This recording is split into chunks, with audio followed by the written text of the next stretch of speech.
तो आज से हम फर्स्ट मॉडल ऑफ कैंडो के न्यू एपिसोड हमारे चैनल पर एक्सप्लेन करेंगे, इसलिए वीडियो को लाइक एंड चैनल को सब्सक्राइब कर लेना, क्योंकि ये सीरीज के लेटेस्ट एपिसोड हमारे चैनल पर आपको सबसे पहले ही मिलेंगे। और मैंने इसका नेक्स्ट एपिसोड भी अपलोड कर दिया है, जिसकी लिंक आपको डिस्क्रिप्शन, कमेंट बॉक्स और मेरे चैनल पर मिल जाएगी। अगर इस वीडियो पर 500 लाइक भी आ जाते हैं तो मैं इसका नेक्स्ट पार्ट तो पहले ही अपलोड कर चुका हूँ, इसका नेक्स्ट पार्ट भी मैं अपलोड कर दूंगा, इसलिए प्लीज़ लाइक कर देना। तो इस एपिसोड की स्टार्टिंग में हमें तियानजी को दिखाया जाता है, जो कि कल्टीवेशन करने के लिए बैठा हुआ था, क्योंकि उसका कल्टीवेशन लेवल बहुत ज़्यादा तेज़ी से इंक्रीज हो रहा था, क्योंकि हमें बताया गया था कि भाई ड्रैगन एमरल्ड बन चुका है और बहुत सारे लोग उसकी जान के पीछे पड़ चुके हैं। इसलिए तियानजी अपनी कल्टीवेशन लेवल को बहुत ज़्यादा तेज़ी से इंक्रीज कर रहा होता है। इसलिए भाई वहाँ पर अपना एक ड्रैगन ले आता है, जो कि उसकी मार्शल सोल थी, और भाई उसकी पावर का यूज़ करके कल्टीवेशन करने के लिए बैठ जाता है। साथ में हम देखते हैं कि भाई वहाँ पर एक टेलीपोर्टेशन ऑरा क्रिएट कर लेता है, जिसमें कि कुछ बंदे दिखाए जाते हैं जो कि तियानजी के सेट की तरफ ही आ रहे होते हैं। और तियानजी उनको देखकर कहने लगता है कि अब तो ये भी आ चुके हैं, इनसे भी निपटने के लिए मुझे कुछ ना कुछ तो करना ही होगा। फिर हमें दिखाया जाता है कि तियानजी कल्टीवेशन करने के लिए फिर से बैठ जाता है।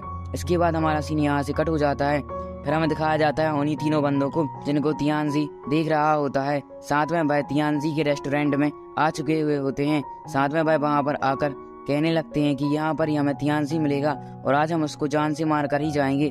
साथ में हमें दिखाया जाता है उनमें से एक बंदा जैसे ही सीढ़ियों से नीचे उतरता है, उसे एक होली ट्री देखता है, जिसे देखकर वह बंदा कहने लगता है कि यह तो बहुत ज़्यादा रेयर ट्रेजर है, पर भाई इस रेस्टोरेंट में क्या कर रहा है। तो हम देखते हैं कि दूसरा बंदा कहने लगता है कि तुम यहाँ पर क्या करने आए हो, हम तो यहाँ पर तियानजी को मारने के लिए आए हो, इसलिए यहाँ पर अपने गोल पर फोकस करो। और ऐसा कहकर भाई वहाँ पर तियानजी को ढूंढने के लिए लग जाते हैं कि तभी हमें दिखाया जाता है कि भाई तीनों बंदे ऐसे ही तियानजी को ढूंढ रहे होते हैं कि वहाँ पर रेस्टोरेंट का ऑनर आ जाता है, जो कि एक मोटा आदमी था। और भाई वहाँ पर आकर कहने लगता है कि हमारे रेस्टोरेंट में अभी पूरी तरह से सीट बुक हो चुकी हैं, इसलिए अगर तुम्हें कुछ चाहिए तो कल लाना। इस बात को सुनकर उनमें से एक लड़की को बहुत ज़्यादा गुस्सा आने लगता है और वह कहने लगता है कि तुम्हें क्या, हम यहाँ पर खाने के लिए आए हैं। जबकि हमें दिखाया जाता है कि उनमें से दूसरा बंदा उस मोटे आदमी के पास जाकर कहता है कि तुम्हारे रेस्टोरेंट की जितनी भी अच्छी अच्छी चीज़ें हैं वो हमारे लिए लेकर आ जाओ, हम बहुत पैसे वाले हैं। इस बात को सुनकर वह मोटा बंदा बहुत ज़्यादा गुस्सा होने लगता है और कहने लगता है कि अच्छा ऐसी बात है, और वह अपनी पैसों की पोटली दिखाते हुए कहता है कि ये पैसे रखो और जब तुम कल लाओ तो मुझे लौटा देना। इस बात को सुनकर जो वह बंदा था वो तो बहुत ज़्यादा खुश होने लगता है, बल्कि जबकि उसके जो टीममेट थे वह कहने लगते हैं कि ये तुम्हारी बेइज्जती कर रहा है और तुम पैसे लेकर खुश हो रहे हो। इस बात को सुनकर वह बंदा और भी ज़्यादा गुस्सा होने लगता है। साथ में हम देखते हैं कि वह उस पर अटैक करने के लिए अपनी पावर का यूज़ करने ही वाला था कि तभी मोटा आदमी उस पर अटैक कर देता है। इस तरह हमें दिखाया जाता है कि मोटे आदमी का अटैक उसको नहीं लगता, जिसकी वजह से वह इंजर्ड हो चुका था। इसके बाद हमें फॉक्स लेडी और प्रिंसेस को दिखाया जाता है, जो कि यह फाइट देख रही होती है। साथ में जब वह देखती है कि ये मोटे आदमी के साथ कुछ करने की कोशिश कर रहे हैं, इसलिए वह वहाँ पर अपने वेपन को लेकर पहुंच जाते हैं। उन्हें देखकर वह तीनों बंदे काफ़ी ज़्यादा हैरान हो चुके थे और उनसे कहने लगते हैं कि तुम यहाँ पर क्या कर रही हो। साथ में हम देखते हैं कि वह दोनों कहने लगते हैं कि ये तो हमें पूछना चाहिए, क्योंकि यह मेरा ही रेस्टोरेंट है। इस बात को सुनकर हम देखते हैं मोटा आदमी बेहोश हो चुका था। इसके बाद हमें दिखाया जाता है कि भाई आपस में फाइट करने के लिए बिल्कुल तैयार हो जाते हैं। साथ में भाई दोनों यानी कि प्रिंसेस और फॉक्स लेडी अपनी अपनी पावर का यूज करके उन तीनों बंदों पर अटैक कर देती हैं, पर उन तीनों बंदों की पावर बहुत ही ज्यादा थी, इसलिए हम देखते हैं कि भाई उनको बराबरी की टक्कर दे रही होती है।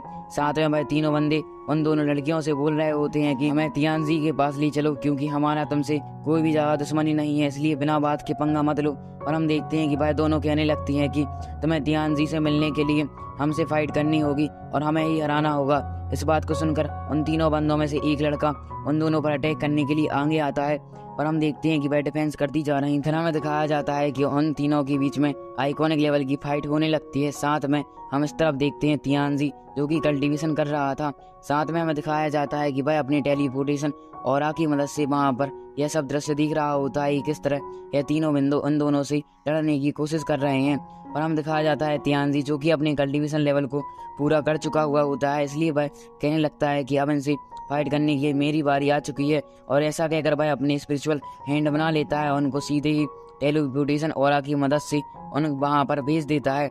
हम देखते हैं कि भाई हैंड वहाँ पर आकर उन तीनों बंदों पर अटैक करना शुरू कर देते हैं, और उन तीनों बंदों को कुछ भी समझ में नहीं आ रहा था कि यह अटैक कहाँ से आ रहा है, इसलिए हम देखते हैं कि भाई काफ़ी ज़्यादा हैरान हो चुके थे। साथ में उन्हें लगने लगता है कि यह दोनों लेडी ही ऐसा कर रही हैं, इसलिए वह उन पर अटैक करने की कोशिश करते हैं, पर वह इसमें सफल नहीं हो पाते। इसके बाद हमें दिखाया जाता है कि वह स्पिरिचुअल हैंड उन तीनों को बहुत ज्यादा मारने लगता है। यह देखकर वह तीनों बंदे काफी ज्यादा डर जाते हैं। इसके बाद हमें दिखाया जाता है कि वहाँ पर तियानजी आ चुका था, जो कि अपनी पावर का यूज करके उन तीनों पर अटैक करना शुरू कर देता है। और यह देखकर वह तीनों बंदे काफी ज्यादा हैरानी से तियानजी को देखने लगते हैं, क्योंकि वह ड्रैगन एमरर बन चुका था। इसके बाद हमें दिखाया जाता है कि तियानजी उन पर अटैक करने की कोशिश करता है, पर वह तियानजी को एक फॉर्मेशन में कैद कर लेते हैं। यह देखकर दोनों लड़कियां यानी कि प्रिंसेस और फॉक्स गर्ल को तियानजी की काफी ज्यादा चिंता होने लगती है। पर हम देखते हैं कि तियानजी उनसे कहने लगता है कि तुम्हें चिंता करने की कोई जरूरत नहीं है। और हम देखते हैं जैसे ही वह बंदे तियानजी पर अटैक करने की कोशिश करते हैं, वहाँ पर तियानजी उनकी फॉर्मेशन को तोड़ देता है। यह देखकर वह काफी ज्यादा हैरान हो चुके थे और कहने लगते हैं कि तुम ऐसा कैसे कर सकते हो। फिर हमें दिखाया जाता है कि तियानजी अपनी पावर का यूज करके उन तीनों पर अटैक करना शुरू कर देता है, जिसकी वजह से वह तीनों काफी ज्यादा इंजर्ड हो जाते हैं। और वह एक एक करके तियानजी से फाइट करने के लिए जैसे ही आते हैं, तियानजी अपनी पावर का यूज करके उन्हें वहां पर डिस्ट्रॉय करता जाता है। इसके बाद हमें थोड़ी देर बाद का सीन दिखाया जाता है, जहाँ पर तियानजी ने उन तीनों को हरा दिया था, पर उनमें से एक बंदा अपनी पावर का यूज करके वहां पर एक बोले आता है, जिसकी पावर का यूज करके वह उन पर अटैक करने ही वाला था, यानी कि तियानजी पर। यह देखकर वह दोनों लेडी यानी कि प्रिंसेस और फॉक्स लेडी तियानजी से कहने लगती हैं कि इससे तुम बच कर रहना, क्योंकि यह इसकी पावर बहुत ही ज्यादा है, क्योंकि इससे तुम्हारा कल्टीवेशन लेवल डिस्ट्रॉय हो जाएगा। इस बात को सुनकर तियानजी कहने लगता है कि यह तो बहुत ज्यादा अच्छा वो है। कि तभी हमें दिखाया जाता है वह बंदा जैसे ही वह अपना वो छोड़ता है, वह तियानजी अपनी पावर का यूज करके वहाँ पर एक सीढ़ी ले आता है और उससे उसको डिस्ट्रॉय कर देता है। साथ में जैसे ही वह बंदा देखता है कि वहाँ पर तियानजी नहीं है, तो वह जैसे ही पीछे मुड़ता है, तियानजी उसको एक किक मार देता है, जिसकी वजह से वह वहाँ पर ही डिस्ट्रॉय हो जाता है, यानी कि हार चुका था। इसके बाद हमें दिखाया जाता है कि जो वह बंदा था उसका जो तीर होता है वह सीधा जाकर एक बंदे को यानी कि उसी के साथी को लगने ही वाला था कि वह उसके पैरों के नीचे आ चुका था। और इसी के साथ हमारा ये पार्ट एंड हो जाता है और इसका नेक्स्ट पार्ट भी मैंने अपलोड कर दिया है, इसलिए प्लीज उसको चेकआउट करना ना भूलें। Thank you for watching and keep supporting. मिलते हैं नेक्स्ट वीडियो में, बाय बाय।